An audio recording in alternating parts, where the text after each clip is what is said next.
Lives. Hey, Bob, can you hear us? Yeah, I got you. I got you loud and clear. And you can see right here, we've got this this lady drove into the area that's flooded out, and she's screaming right now. I just called 911. I'm in North Atlanta right now on the corner of Northside Street, Northside Drive. It's a pretty big populated area right here. She is still screaming, but we got you. We got you. 911, they're coming. You're good. You're good.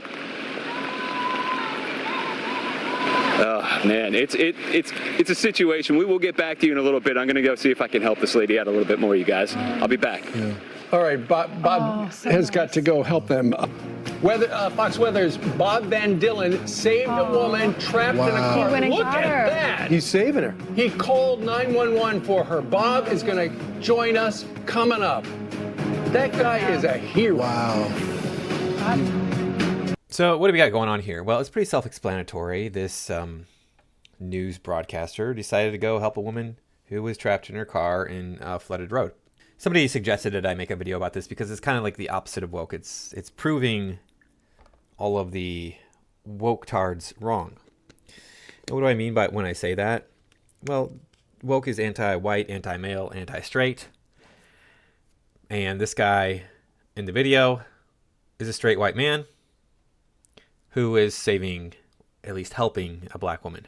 And you might be thinking, oh, this is staged. Okay. I don't think that it is, but it could be. So let's take a look at the article we have that accompanies this little video here. And it is titled, Fox Weatherman Stops Live Broadcast to Save Atlanta Woman Trapped in Hurricane Helene Flood. Now, before we get into it, please remember to like, comment, share, and subscribe. Make sure that you're still subscribed because YouTube has been known to unsubscribe people. You can find me on Rumble and on Twitter.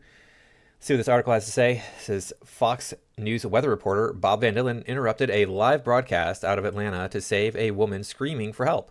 Van Dillen was reporting just after 7 a.m. from Peachtree Creek in North Atlanta, where a rising flood had trapped a woman in her car. As the woman called for help, Van Dillen assured her that 911 had been called and first responders were on the way. But as the woman continued to shout, Van Dillen decided to embark on his own rescue mission, venturing into the flood and carrying her out of her car and to safety. About half an hour after rescuing the woman, Van Dillen rejoined the Fox and Friends broadcast, where anchors Ainsley Earhart and Steve Ducey asked him about his heroic act. We don't really need to read any more of this because we're going to watch the video that is quoted from down here. So let's go ahead and take a look at that. We were with Bob just a little while ago, and he said, hold on, I'm going to go help that lady in that car. And he joins us right now from one of the areas around Atlanta. Bob, tell us, when we saw you last, there was a lady in that white car behind you, and we could hear her screaming her head off during your live shot. And eventually you said, I've called 911, but the water was rising. And you had to do something, so pick up the story.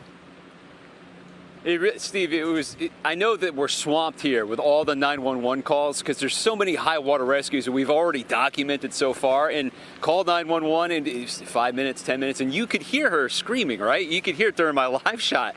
Real.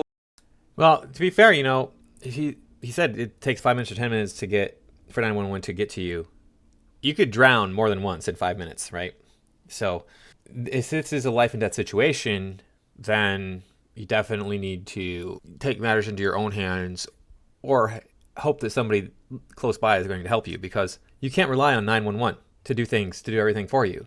I'm trying to think of an example from my own life, but I can't think of anything off the top of my head where emergency workers were needed, but I had to step in or somebody had to step in and handle the situation. But it happens all the time. But we hear these stories about, oh, this guy got into a car accident and the car's burst into flames and we had to cut, he was unconscious. We had to cut the seatbelt to get him out and, things like that. That sort of stuff does happen. Anyway, let's get back to the video. Loud, and that's her car right there. Windshield wipers are still on.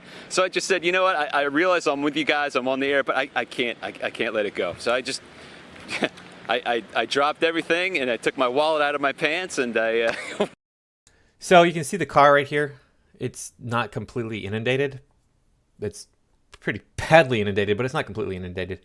My question would be, why didn't the woman try to get out of the car and swim away? She rolled down her window, crawl out the window, make her way to shallower water, to dry land? Why didn't she at least climb up on top of the roof if she thought she was going to drown? Why didn't she climb up on top of the roof? Why did she just sit there and scream? That doesn't really make much sense to me. That'd be the only reason why I would question whether or not this was staged. I don't think it was staged. I really don't. I used to live in Georgia, and there are a lot of intellectually challenged individuals there. Let's put it that way. Went in there, waded in, about chest deep. Yeah. That's the type of guy Bob Van Dillen is. I've known Bob for probably 15 years. So don't be humble, my friend. I was not surprised at all when you took off your gear and on live television said, I've got to go do something. Janice, you know how it is, and I was concerned at one that maybe there was a nice swift current, but the current really wasn't that bad. But the water temperature I was afraid with too. The water temperature is probably about 80, so all those things were. All right. So he's worried about the swift current. He's worried about the water temperature. Water temperature of 80, you could freeze to death in that, but you'd have to spend a long time in it to freeze to death. And then the current, being from northern Illinois, I've swam in lakes and rivers. And, rivers definitely have a current, right? There's not enough current. You can tell there's not enough current here to really worry about. I almost drowned when I was a kid. I got caught in a current in a lake. My parents were very negligent, as I've mentioned many times. And guess who had to save himself from that situation? If I hadn't done something, I couldn't swim, so I had to figure it out. Working pretty nicely. Now, that being said, the water came up to about my chest, and she was in there, and she was still strapped into her car, and the water was actually rising and getting up into the car itself. So she was about, almost neck deep submerged in her own car. If you hadn't done that, and she's on her phone with her husband. What would have happened had you not gone in there? Like I was saying earlier, I don't mean to be rude or disrespectful, but intellectually challenged individuals. Why was she still wearing her seatbelt and on the phone with her husband screaming for help when you could easily crawl out the window? Now, you're not going to be able to open the door against that water pressure. That's way too much water pressure. You can allow for the water to seep into the car, and that will equalize the pressure, and then you might be able to open the door. But she could have crawled out the window. She's a small woman, and he points it out later on in this. He points out how small she is, but she wants to sit back and scream for help instead of doing things herself, as if there's some sort of playbook that she has to follow. I don't get it. She would have drowned. Well, it looks like it hasn't gotten that much. Yeah, I don't know. I told her, okay, undo your seatbelt. And she undid her seatbelt, and I said, let me have your phone, let me have your bags, and then put on my back, and then we walked in. So she's short. She's probably about this tall. So I put her on my back and just brought in. She's fine. She was in shock.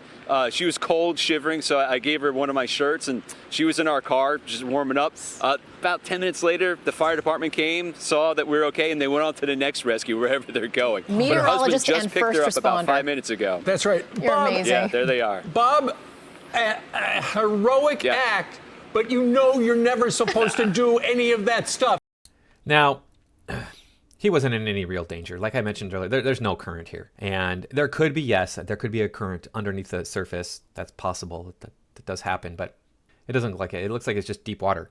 And it's not that deep. He's probably 6 feet tall. He looks pretty tall. Maybe he's taller than 6 feet. I don't know. I looked him up. I couldn't find much information on him. If you know how to swim, you could swim through this water. If you know how to, traverse water in general, as long as you're tall enough to keep your head above water, then you're good. I don't understand how it was not in any real danger here. It was a nice thing to do, but he's not really a hero. He didn't really put his life on the line. He might have, maybe he's 1% hero, because there was a 1% chance that he could have slipped up and then injured himself or killed himself. But anyway. Is your wife watching you right now on TV? Because you've got a lot of explaining to do. And for any of you out there who think, he just did this because it's a woman and he wants to get into her pants, he's hoping for some action. There you go, he's married. And this is going out on national TV. So, on top of the fact that he's already in a committed relationship, how many women out there, what are the odds that this one woman right here, who's going to see this and be like, oh yeah, he's married, I still want to get with him, right? Most women are like, yeah, you're married, no, I'm not interested. You know what? I texted her. I said, "Let's just keep this under wraps." She doesn't know what happened or anything. I'm going to text her right now. Don't tell her. You guys. Allie, no, Janice, come on. You know her. Don't tell. I'm going to tell her. That's good. Everyone now knows. When I go home, she's going to lose her shoe in my butt when she finds out. We love you so much, Bob. Thank you for doing such great work. That's right. And thanks for actually saving that lady and crossing that police tape that is behind you. That means don't cross, but you did it anywhere. Anyway, and it Well, was a that's what you good can do. deed for the day. Thank you, Bob. We Yeah, love you. that's it. All right, you guys. All right. All right, see you. All right, so we'll stop it there. We don't need to hear whatever else they're going to say. I hope that he's joking about his wife losing her shoe up his butt when he gets home, because, I mean, he was just doing a nice thing to help out a lady who needed help, who couldn't figure it out on her own. He wasn't trying to, get any action. Maybe he was, but I don't think that's the case. And if it is, well then yeah, he deserves to have a shoe stuck up his butt, among other things. But I mean, I don't know his personal situation in his marriage, so maybe it's not working and he needs to find somebody else. And that's his business, not mine. So I leave that up to the individuals in that relationship to figure it out, and without judgment on my part, because I don't know what anybody's going through in their personal relationship. So, yeah, why is it that men do this? Why do men do this? Do women do this? Have you ever heard of a woman going into deep water to save a man? Maybe to save a child, but I've never heard of a woman going in and saving a man. I'm sure maybe it's probably happened sometime in human history, but men are disposable. Right? We know this, that men are disposable, that they are the ones who we can live with fewer than. We don't need 50% of the population to be male. We could easily get along with probably 10% of the population being male. So that's part of the reason why you don't hear about women doing this sort of thing. Women don't put themselves in the danger. Women are the protected class. They have to be. We need them to make babies. If you want to perpetuate the species, the human female definitely needs to outnumber, or at least be equal to in number, the male, because that's how you're going to do it. If you want the species to continue. If you want the species to die out, then start getting rid of women. That'll do it real quick. So she was screaming. What does that have to do with anything? I mentioned that earlier. I don't know I couldn't find much. There's not much research done on screaming and why we scream. I have heard say that women and children scream because they're alerting the men that they need to come and rescue them. That's a possibility. It makes sense. But apparently, the study of screaming is a new field of study in science. So we don't know all of the ins and outs of screaming yet. I mean, we probably never will, really. I mean, there's probably always going to be an anomaly somewhere, because human beings, biology in general, is so anomalous. But yeah, ladies, try to figure it out for yourself sometimes. Don't be relying on men. You're strong, independent women now. We got equality. Look, I know that all you women out there really do deep down want to be saved, want some man to come in and make it all better. But at the end of the day, even if you did have like a good man come into your life and he makes your life a lot better for you, he's not going to be able to regulate all of your emotions all of the time. He's not going to always give you what you want. He's not going to always be able to give you what you need, just because that's just how things work out. I mean, if you have needs of any kind that he can't fulfill because he falls ill, for example, that's just the reality that we live in.